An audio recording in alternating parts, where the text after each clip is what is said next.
Good afternoon to all. நான் உங்கள் யுவராஜ். நீங்கள் பார்த்து கொண்டிருப்பது யூ சீரியஸ் யுவராஜ். இன்றைக்கி ஆந்திர பிரதேசத்தில் நடந்த முக்கியமான நிகழ்வு குறித்து தான் இப்போ பார்க்க போகிறோம். ஃபஸ்ட்டு நம்ம எதை பற்றி பார்க்க போகிறோம்னா, பவன் கல்யாண் அவங்க கட்சி 14ஆம் தேதி நடக்கவிருந்த கூட்டத்தை வெயில் காரணமாக கிட்டத்தட்ட ஒத்தி வச்சிருக்காரு.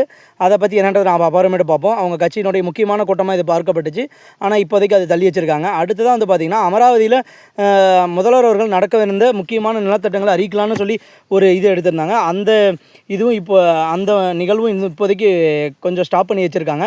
அடுத்ததாக வந்து பார்த்திங்கன்னா, அன்னதாதா சுபகீவ திட்டத்தின் கீழே கிட்டத்தட்ட 46 லட்சம் விவசாயிகளுக்கு கிட்டத்தட்ட ரூபாய் 6000 இன்றைக்கி அவங்க அக்கௌண்ட்டில் போடுற மாதிரி சொல்லியிருக்காங்க, அமல்படுத்தப்படுகிறதுன்னு சொல்லியிருக்காங்க. அடுத்ததாக வந்து பார்த்திங்கன்னா, ஏபி ஜென்கோ திட்டத்தின் கீழ் கிட்டத்தட்ட 6160 கிலோ ஜிகாவாட்ஸ் மின்சாரம் உற்பத்தி பண்ணி மாநிலத்தில் மிகப்பெரிய சாதனை படைச்சிருக்காங்க இன்றைக்கி.